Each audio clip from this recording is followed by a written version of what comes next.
Hi guys, I'm Mike. And I'm Stephen.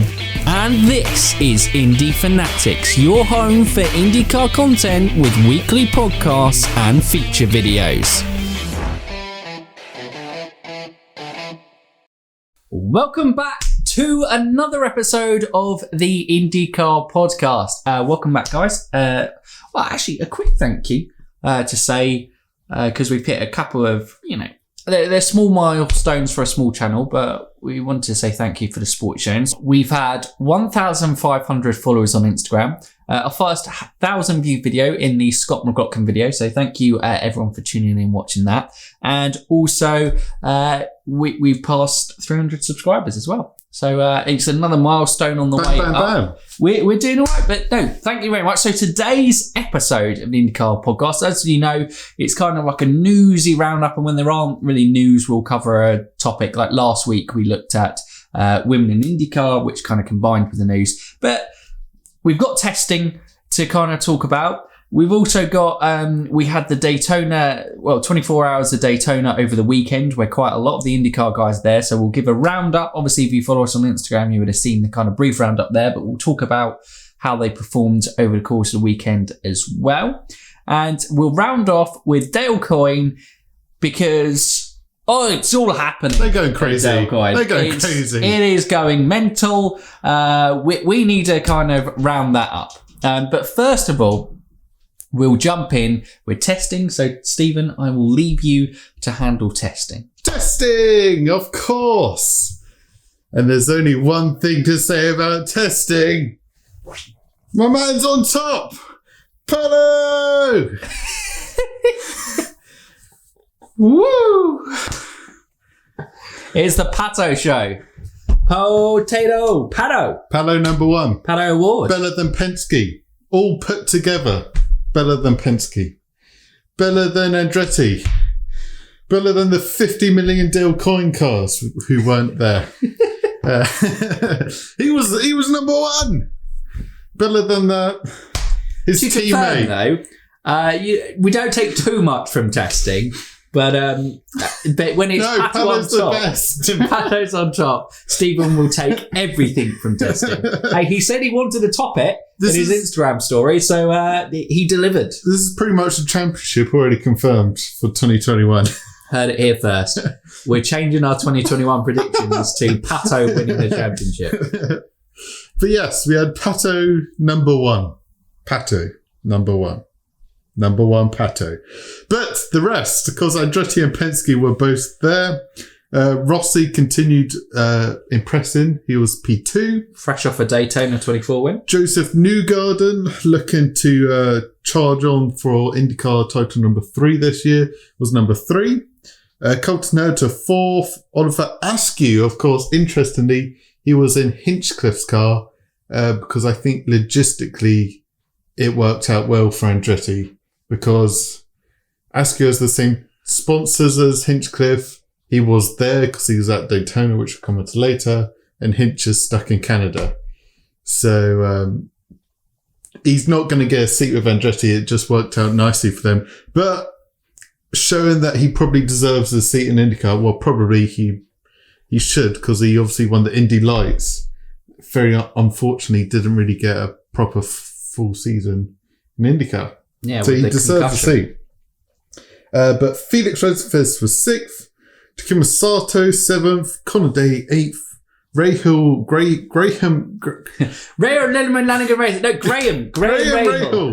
9. VK 10. Power 11th. Pagano 12th. What are you doing, Penske? Ryan Hunter-Ray sounded like he was all over the place. He was second to last. And of course, last place, but expectantly last place, because he is the rookie out there, Scott McLaughlin. Well, I think the interesting one is from it, Pato and Rossi were the first ones to get into the 51s. I believe last time out, Scotty and Alex were in the 52s, in the low 52s. But yeah, this was the first time we dropped into the 51s. And Pato obviously just edged it into P1 there. P1. Fastest car. Yeah, Pato did top. But that's it. You don't know what setups people are working on, what things are going on. Exactly.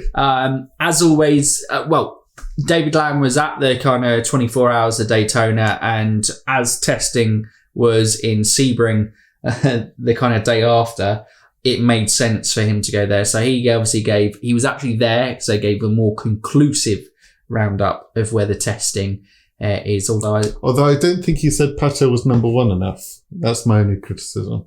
He didn't really emphasise that. He didn't say Pato Award was the fastest. I think he said it once. That's far too few times. But yeah, interesting was that Oliver Askew. Obviously, Marco Andretti is not driving full-time in the series in that 98 car. So there is potential if, Andretti wanted and Oliver impressed enough yesterday that they want to give him a shot at being part-time in that seat when Marco Andretti isn't, because Brian Herter kind of re-emphasised his want to kind of be racing as much as possible with that 98 entry car for Andretti Autosport. 2 liveries were confirmed. Yes, of course. I mean, the Ryan Hunter-Ray one is obviously always going to be that because DHL. But Scotty McLaughlin has a great livery. The PPG kind of blue, but the colours that spread out into it. That is a really that could be an iconic livery. In terms of for his rookie season. Really love that. And for those Will Power fans, you would have been used to seeing him have it on the ovals, although it's obviously a slight variation of that. But for the full 2021 season, he will be running the matte black Verizon 5G car. I think the 5G sponsorship is just their emphasis for the season. I don't think we've seen the 5G on it before. But yeah, both looked very good. Yeah, very nice. Very good indeed. But again, it is always brilliant to see the IndyCar guys out track. Just missed it, hearing those engine noises kind of rev around and just, obviously jealous of those people who were actually at testing themselves in Sebring. I can't wait for the season. It's not here. Why is it not here? You have to wait so long. Guys, to April, and then it just keeps getting pushed back. Just let a race happen.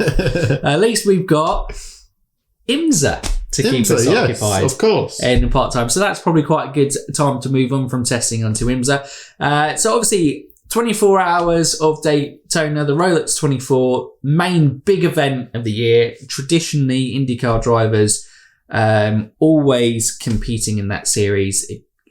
Guys from endurance stuff, obviously people like Simon Pagenaud, a fantastic sports car driver anyway, so it obviously goes hand in hand.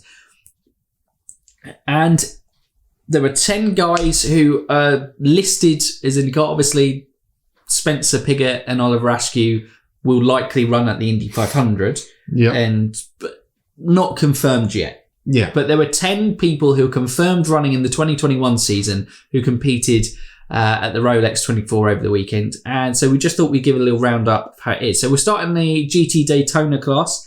Ed Jones with the Ferrari entry number 63 car.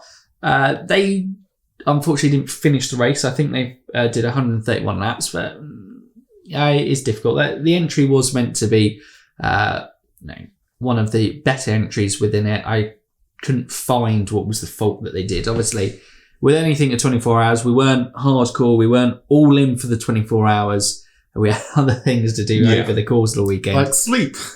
Yes. That comes in. But we drifted in and out. But missed while that retired. But Ed Jones was a retirement. Colton Herter, I believe, was 6th in his class with the BMW factory entry and 27th overall, I think it was. So a decent return from there. Yeah. I think obviously Colton was in a partner entry with BMW last year, but he actually was a factory BMW driver this season. So that was very cool for Colton. I'm sure in years to come, as his ability goes on and on, there are going to be guys in higher classes like the LMP2s and the DPI classes that are going to be going, I want Colton to drive for me. Get him in. We know how fantastic a driver Colton Herter is. So yeah, that rounds off the GT Daytona class. Next up was Rinus VK. First experience of IMSA racing in the LMP2 class, Dragon Speed. Well, you say first experience of racing. Can we just clarify a point there? I don't want to bully Reed. Look, he's already feels bad enough as it is. They were the first retirement from it. Crashed. Rinus didn't even get a stint. So he hasn't technically experienced the Rolex 24 race yet. He's obviously driven in practice. I think he was part of the 100-minute race team. I don't know on that. He hasn't raced in a race. Very unfortunate for Rinus. Again, super exciting rookie last year. Looks like he's got a long future in it. And he was so excited to race in this. He was posting his social medias about stuff, the livery. He was really getting involved in the hype of it. And I feel so bad. Just didn't even get a stint in the car. Ugh. At least it wasn't his fault though. Yeah. It wasn't really anyone's. No. Yeah, it was just a technical problem with the car. Yeah. Just happens, like a puncture. Like a puncture. Which we'll come on to now? No, we'll leave that. It kind of. First one up, DPI class. The ones who finished, they had a problem. I think they got involved in a collision with two Porsches. Was the number 5 entry. Sebastian Bourdais was part of that team. Obviously, now AJ Foyt racer, 4-time champ car winner.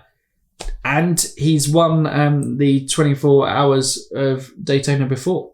Very talented driver, Sebastian.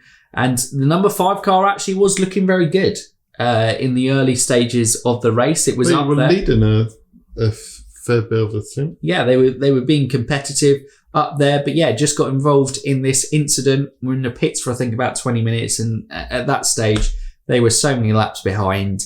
Unlike the Mazda, who didn't have any IndyCar guys, so a good one to go. They at times I think were like 4 laps down, but because of the cautions, you basically made up like a lap every time the cautions came out, and by the end they were on the lead lap fighting for the win. Yeah, at the end at some stage. But yeah, unlucky for Bourdais' entry there. Next up was Scotty Dixon in the Chip Ganassi entry with Renger and Kevin Magnussen as well. Kevin Magnussen making his debut. A special mention for that, obviously, being F1 fanatics as well. And Kevin making his debut. Heartbreak. 7 minutes from the end, that puncture. Already had a puncture earlier under Scott Dixon, who, by the way, was absolutely flying like a rocket. Like, he was leathering it. Every time it clipped, like everyone was going through their stints, just making sure get the laps done, get through, hitting their targets. The Chip Ganassi one, because they'd already received a penalty from Kevin Magnussen with the wheel rolling while on the hydraulic winch. Winch? That makes sense? That's hydraulic jack. Hydraulic jack, that's the one. But yeah, they'd already seen a penalty, so Scott was fighting his way back, and he was flying. That was puncture number 1. But that brought out a caution, which then actually meant that they stayed on the lead lap, and they were right there, and Renger was in the car, ready for the last 2 hours to fly and get the job done. Well, he got past everyone apart from the Wayne Taylor Racing entry. He was all over the back of, they were going wheel to wheel at stages, 7 minutes to go. Everyone's like, who is going to win this? Renger's got the pace. Wayne Taylor Racing have got track position. This is exciting. Look away for a moment, look back. On the screen is just Renger's back of the car vibrating as his right rear, I believe it was, just was in pieces. And you were just like, oh no. So not even a podium. And I feel that was harsh because Wayne Taylor Racing and Chip Ganassi definitely were the 2 DPI cars of the race. And it felt painful. Steven's just still stunned. He can't do it. Next entry, Meyer Shank Racing, Juan Pablo Montoya in that entry for now. Obviously, he's going to be racing for Meyer Shank for the duration of the IMSA season. And obviously, he is the superstar entry for the Arrow McLaren team at the Indy 500. So it'd be fantastic to see JP back at the Indy 500 in 2021. But they were there or thereabouts throughout the race. Yeah. But they just never really were there with the top guys for whatever reason. It just didn't quite fall into place. And obviously Meyer-Shank are still a growing and a developing sports car team themselves, and obviously IndyCar team. But yeah, I think they did a very solid job finishing 4th overall. Decent. Yeah. Next one, second place podium in the end. So obviously 3rd was Mazda. No IndyCar entries. They only had the one entry. They didn't have a Ryan Hunter-Reay entry. Obviously, I think last time out, Ryan Hunter-Reay won the Petit Le Mans with Mazda. The back end of 2020. Correct me if I'm wrong on that one. But yes, 48 car. Obviously the Alley Racing car with Jimmy Johnson. That's his main big sponsor on that front. So he was the superstar entry. We obviously know that he's going to be running a part-time calendar in IndyCar this year. And Simon Pagenaud. Yep. Already said, fantastic sports car driver. And they also had to complete their lineup. Kobayashi and... Oh no, I'm feeling harsh. Who have I forgotten? Don't know. I've forgotten the 4th driver. That's harsh. No, Albuquerque was driving for the Wayne Taylor Racing. Yep. I'm sorry. Sorry. Comment down below for the terrible one. I've forgotten the 4th driver in the 48 car. No, I can't. No, hasn't come to mind. But anyway, Simon Pagenaud is the focus there because he is the IndyCar driver. Drove very well. Weren't competing for the lead right at the end, but they were very competitive. I feel like they were, very competitive at the race, and they never really truly recovered from when Kobayashi was on a stint and he was absolutely flying and tried to take Renger up the inside. It just was a gap that was always closing. I didn't think Renger expected him to make a move. He left enough room, but Kobayashi got his left side wheels onto the grass, did a spin. That was it? Yeah, they never quite recovered, but they were still there. Jimmy Johnson actually was impressive in his stints. You know, obviously with these superstar entries, you usually expect those guys who aren't regulars in the sport racing scene. It's a big difference going from NASCAR to IndyCar to sports car. Yeah. So Jimmy's just literally like going, I want to challenge myself in the hardest way. And he did a decent job. Yeah. Decent certainly. times. The number one, winning their first 24 hours of Daytonas, Helio Castroneves and Alexander Rossi in the Wayne Taylor Racing, which makes it 3 wins in a row for that team. The first one with the Acura chassis, the Acura chassis, and that actually breaks Cadillac dominance. I believe that in the DPI era, the Rolex 24 has never not been won by a Cadillac entry. Jeez. So this was huge. And also the fact that Wayne Taylor have a record equaling 3 times now. They were the most solid throughout the race. They didn't really have any blips, didn't really have any dramas throughout the race. No major incidents like the Chip Ganassi. And if you weigh up those two who were kind of the guys fighting for the lead for the majority of the race, you probably go, well, Chip Ganassi had far more major incidents that it always felt like it was going to be a tough ask for them to win above all that. Where Rossi had great stints, great wheel-to-wheel action actually with Kevin Magnussen, which Kevin Magnussen did come out on top of, but still drove great stints. Castroneves, well, obviously IMSA champion last year with Ricky Taylor in the car, and Albuquerque. Fantastic. I think obviously a lot of people will be like, the Chip Ganassi car. Renger van der Sande was one of the drivers of the race. Yeah, he was flying. But I think Albuquerque had a really awesome last stint, keeping Renger behind, because it was clear to see that Renger just was flying, had the pace. Looked like he had a tyre advantage as well. He just had some sort of pace advantage because he was flying. But that rounds up the Rolex 24 of IndyCar entries. Was fantastic. Our first proper time, like we've done IndyCar, we probably got into. We're going full in on the American motorsport. So as the IndyCar guys were there, obviously we had a vested interest to kind of check out. And we turned out to check out a pretty good one. For people going, it's almost a classic, just with how it is, how close it was at the end. And was a really brilliant race, and fantastic to watch. Yeah. So, moving on to the news. Dale Coyne have announced their 50,000th driver so far. An incredible record-breaking number of entries. No. Okay, so did we cover Ed Jones last week? No. Or is Ed Jones new? Ed Jones is new. Ed Jones has been announced. You may already know, but he's been announced for the number 18 Vassar Sullivan entry. So Santino Ferrucci's previous entry. Yes. So Ed Jones, he did race Ed Jones 2 years ago now for Dale Coyne. In 2017, he made his IndyCar debut, and his rookie season was very impressive with Dale Coyne, actually. That earned him a move to Chip Ganassi in 2018, and then I believe he hasn't raced in 2019, 2020 since then. There we go. Facts. There might be a video coming out later this week on who is Ed Jones. So maybe, yes. Check out that one. Maybe out of the nowhere kind of move, but quite... Well, because we weren't sure how many cars Dale Coyne were going to race, and it now seems they're going to race about 4. But yes, Ed Jones, good experience. Interesting to see how he does in that Dale Coyne seat. And then we did cover last week, Cody Ware racing for the Rick Ware Dale Coyne thing, part-time partnership. Well, I suppose it's official, the Dale Coyne Rick Ware partnership. Yes. And what we thought was probably going to be one, obviously we confirmed it with the testing, but what we didn't realise is actually they're going to have the 51 and the 52 car, so they're going to have 2 entries with it, and Cody Ware is only part-time for one of them, and the other, Stephen. And who could be partnering him? Roman Grosjean.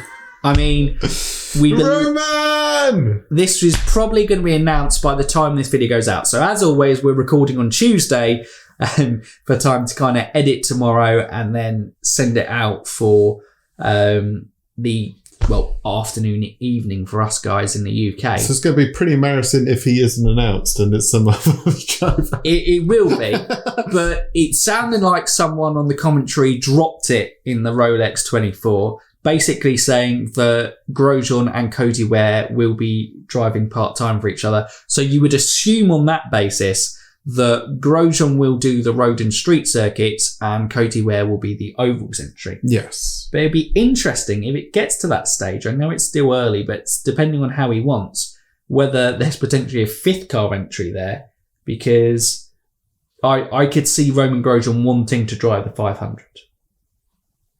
Maybe. So yes, and then we haven't got any of that's the most solid news we've got for Dale Coyne. We're thinking they're going to have about 4 cars. Yeah, it seemed that they were obviously they had an interview last week announcing obviously Ed Jones and doing that, and Dale Coyne were asked about Grosjean and they were saying they would love to have Grosjean, and obviously that's confirmed from there. But I believe they were talking about announcing the number 19 car as well. Yes. So Pietro Fittipaldi's still a name spouted about. Yeah, Pietro's still in contention for that seat. I believe James Davison, I think, is the driver, also maybe in contention as well.